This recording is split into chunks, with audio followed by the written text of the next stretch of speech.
नज़ीर। और आज मेरे बेटे हमने NMD कैट टी कैट ईटा का जो सेकंड लेक्चर है, फर्स्ट लेक्चर का सेकंड पार्ट, एक्चुअली हमने उसमें स्पीड, वेलोसिटी और एक्सेलरेशन के बारे में बात नहीं की थी। तो अब हमें स्पीड, वेलोसिटी और एक्सेलरेशन के बारे में बात करनी है मेरा बेटा। What is called speed, what is called velocity and what is called acceleration, और किस तरह के क्वेश्चन हैं जो इसमें से आ सकते हैं। सो मेरे बेटे कुछ भी मुश्किल नहीं है मेरी जान, आप लोगों ने जस्ट फोकस रखना है मेरा बेटा कि हम क्या चीज़ें डिस्कस करने जा रहे हैं और इसमें कैसे कैसे हम इस चीज़ को डिस्कस करते रहेंगे। सो मेरा बेटा सबसे पहले इंपॉर्टेंट कॉन्सेप्ट्स की तरफ आते हैं, वेलोसिटी या स्पीड के। वेलोसिटी और स्पीड का भी वही ताल्लुक है जो डिस्टेंस और डिस्प्लेसमेंट का था। डिस्टेंस और डिस्प्लेसमेंट में क्या ताल्लुक था? एक स्केलर क्वांटिटी थी, दूसरी वेक्टर क्वांटिटी थी। एक में स्ट्रेट लाइन थी और एक आपके पास टोटल लेंथ थी पाथ की। अब मेरे बेटे अगर स्ट्रेट लाइन में ही स्पीड की बात करें तो उसी को मेरा बेटा हम वेलोसिटी का नाम देते हैं। सो मेरी जान अभी हमें यहां पे फर्स्ट ऑफ ऑल बात करेंगे एवरेज स्पीड की। Total displacement divided by total time. Total displacement divided by total time. Total कितना डिस्प्लेसमेंट कवर हुआ कितने टाइम में, इसको मेरा बेटा हम नाम देते हैं एवरेज वेलोसिटी का। और अगर इंस्टेंटेनियस की बात करें, लम्हाती वैल्यू ऑफ वेलोसिटी की बात करें for a very short interval of time, जिसमें हम लिमिट लेते हैं del t approaches to zero, for a very short interval of time अगर हम देख रहे हो तो उस वक्त जो स्पीड होती है उसे इंस्टेंटेनियस वेलोसिटी का नाम देते हैं। अब मेरा बेटा उसी के साथ हमारे पास यूनिफॉर्म और नॉन यूनिफॉर्म भी आ जाती है। अगर आपके पास ऑब्जेक्ट की एवरेज स्पीड और इंस्टेंटेनियस स्पीड दोनों आपस में बराबर हो उसे हम यूनिफॉर्म वेलोसिटी या यूनिफॉर्म स्पीड का नाम देते हैं। अगर दोनों बराबर ना हो तो ये आपके पास नॉन यूनिफॉर्म कहलाती है।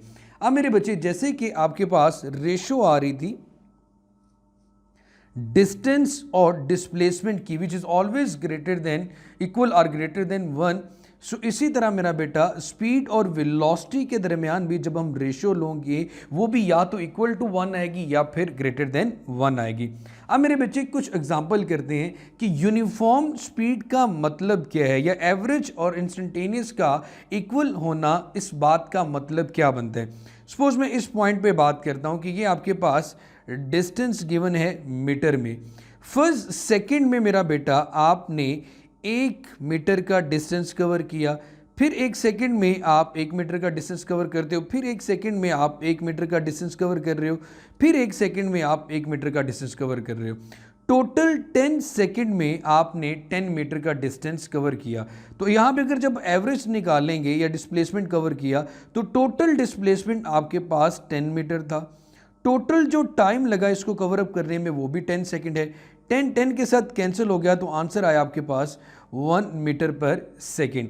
इसी तरह अगर आप इंस्टेंटेनियस किसी एक पॉइंट पे देखें तो यहाँ पे भी आपके पास 1 मीटर डिवाइडेड बाय 1 सेकंड आ रहा है, तो इंस्टेंटेनियस का आंसर भी 1 मीटर पर सेकंड है। सो मेरे बेटे अगर आपके पास एवरेज और इंस्टेंटेनियस दोनों आपस में इक्वल आए तो उससे मेरा बेटा हम यूनिफॉर्म का नाम देते हैं। और अगर ऐसा ना हो, मतलब कि अगर ऐसा पॉसिबल नहीं होता, इंस्टेंटेनियस और एवरेज दोनों आपस में इक्वल नहीं आ रहे होते, लाइक आपने फर्स्ट 3 सेकंड में या फिर फर्स्ट सेकंड में आपने 3 मीटर डिस्टेंस कवर किया, फिर 1 सेकंड में आप 4 मीटर तक चले गए, फिर 1 सेकंड में आप 10 मीटर का डिस्टेंस कवर कर जाते हैं। सो मेरा बेटा अब आप कैलकुलेट करें तो यहाँ पे आपके पास टोटल डिस्टेंस 3 मीटर था 1 सेकंड में, तो ये जो इंस्टेंटेनियस स्पीड आ रही है वो आ रही है 3 मीटर पर सेकंड। लेकिन जब आप कैलकुलेट करते हैं मेरा बेटा एवरेज को, तो टोटल डिस्प्लेसमेंट आपने कवर किया 10 मीटर और जो आपको टाइम लगा वो 3 सेकंड में अब आपने कवर कर लिया, तो ये तो आंसर आ गया 3.3 मीटर पर सेकंड। तो यहाँ पे दोनों वैल्यूज आपस में इक्वल नहीं है। इट मींस कि इक्वल चेंज जो डिस्प्लेसमेंट में आ रहे हैं इक्वल इंटरवल ऑफ टाइम में नहीं आ रहा, दोनों अनइक्वल आ रहे हैं। इट मींस कि मेरा बेटा आपके पास जो वेलोसिटी या जो स्पीड है वो नॉन यूनिफॉर्म आ रही है। इसी तरह कुछ क्वेश्चंस पूछे जाते हैं मेरा बेटा डिस्टेंस और एवरेज स्पीड से रेलिवेंट भी, जैसे कि एक ट्रेन जो कि रेस्ट में थी, इनिशियल वेलोसिटी 0 है, फिर उसकी जो स्पीड है वो बढ़ते बढ़ते 17 मीटर पर सेकेंड हो जाती है, तो कितना डिस्टेंस कवर करती है। तो मेरे बेटे आप इसको बड़ी सिंपली, आपके पास यहाँ पे अगर टाइम गिवन हो कि सपोज वो 5 सेकंड में या 10 सेकंड में या 15 सेकंड में वो कवर कर रही है, सपोज हम ये कह लेते हैं कि उसने 5 सेकंड में जो स्पीड है वो 0 से 17 मीटर पर सेकंड की, तो इनिशियल वेलोसिटी उसकी 0 थी, फाइनल उसकी 17 मीटर पर सेकंड है। वेलोसिटी में चेंज आया तो यहाँ पे आप एवरेज वेलोसिटी कैलकुलेट करोगे, initial velocity plus final velocity divided by 2। जब आप इन दोनों को ऐड करेंगे 2 पे डिवाइड कर देंगे, जो आंसर आएगा मेरा बेटा वो यहाँ पे लिख लेंगे। टी हमारे पास 5 सेकंड है या 50 सेकंड या 5 सेकंड जो भी है, यहाँ पे आप पुट करेंगे तो आपके पास मीटर में इसका आंसर आ जाएगा। इसी तरह मेरा बेटा अगर कोई ऑब्जेक्ट सर्कुलर पाथ में मूव कर रहा है इस पॉइंट ए से इस पॉइंट बी तक, और आपसे पूछा जाए कि एवरेज स्पीड कैलकुलेट करें, तो टोटल डिस्टेंस 2r, यहाँ से यहाँ तक इसने कवर किया, मतलब यहाँ तक r है तो यहाँ तक 2r आ गया, डिवाइडेड बाय 5 आ जाएगा मेरा बेटा। तो ये आपके पास एवरेज स्पीड आ जाएगी। इसी तरह मेरे बेटे कुछ क्वेश्चंस हम करते हैं मेरा बेटा एक्सेलरेशन से relevant. What is called acceleration, acceleration किसे कहा जाता है, और ये क्या, rate of change in velocity with respect to time. अगर वेलोसिटी में चेंज आए, जब भी रेट का वर्ड आता है तो हम टाइम के लिहाज से चेंज की बात कर रहे होते हैं। तो अगर मैं टाइम के लिहाज से चेंज की बात कर रहा हूं तो मेरे बेटे अब ये चेंज पॉजिटिव भी हो सकता है, मतलब वेलोसिटी इंक्रीज भी कर सकती है। यही चेंज मेरा बेटा नेगेटिव भी हो सकता है, वेलोसिटी डिक्रीज भी कर सकती है। इसका मतलब एक्सेलरेशन पॉजिटिव भी हो सकता है, एक्सेलरेशन नेगेटिव भी हो सकता है। अगर मेरा बेटा नेगेटिव एक्सेलरेशन हो तो इसे हम डिसेलरेशन का नाम देते हैं। लेकिन अगर आप वेलोसिटी डिक्रीज करते करते ऑब्जेक्ट को मेरा बेटा रेस्ट में ले आते हो तो उस वक्त डिसेलरेशन को नाम दिया जाएगा रिटार्डेशन का। उस वक्त मेरा बेटा डिसेलरेशन को हम, नेगेटिव एक्सेलरेशन को नाम देंगे डिसेलरेशन का, या फिर हम रिटार्डेशन कहेंगे। इसी तरह मेरा बेटा एक्सेलरेशन का formula Vf minus V over T, first equation of motion की फॉर्म भी ये बन जाती है। टी इधर आके मल्टीप्लाई हो जाएगा, माइनस वी इधर आके प्लस हो गया। अब इसी के साथ मेरे बेटे फ्रेम ऑफ रेफरेंस की बात भी करते हैं। आप लोगों ने ये बात पढ़ी हुई थी, रिकॉल भी करवा देता हूँ। अगर एक्सेलरेशन 0 हो तो उसे हम इनर्शियल फ्रेम ऑफ रेफरेंस कहते हैं। लेकिन अगर ऑब्जेक्ट एक्सेलरेटिंग कंडीशन में हो, लाइक उसका एक्सेलरेशन या तो बढ़ रहा हो या मेरा बेटा उसका एक्सेलरेशन कम हो रहा हो, या उसकी वेलोसिटी इंक्रीज करी और डिक्रीज कर, उसे non inertial frame of reference कहा जाता है। अब इसी के एग्जांपल मेरा बेटा इनर्शियल और नॉन इनर्शियल के लिए हम अर्थ की भी ले लेते हैं।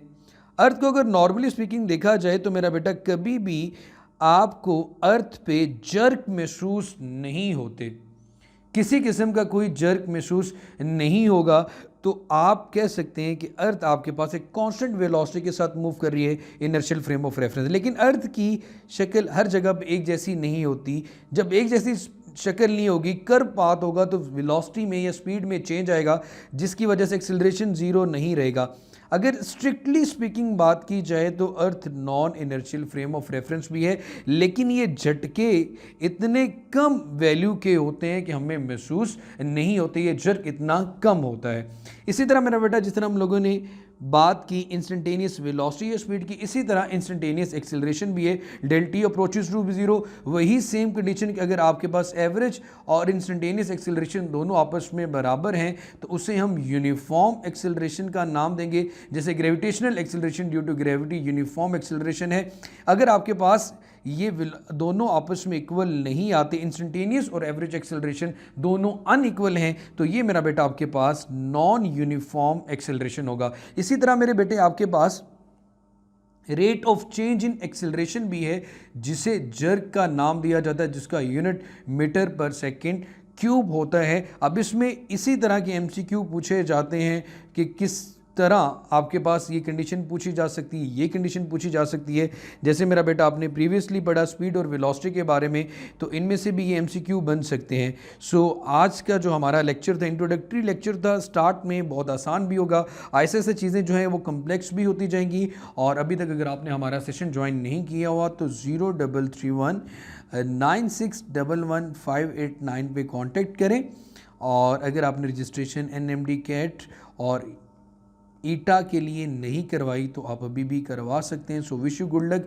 और हमारे जो MCQs हैं वो भी हासिल चैप्टर वाइज कर सकते हैं। तो अपना बहुत सारा सा ख्याल रखिएगा, और चैनल सब्सक्राइब नहीं किया हुआ तो MMA नज़ीर चैनल को भी ज़रूर सब्सक्राइब कर लें। अल्लाह ताला आप सबका हामी नासिर हो। अल्लाह हाफिज़।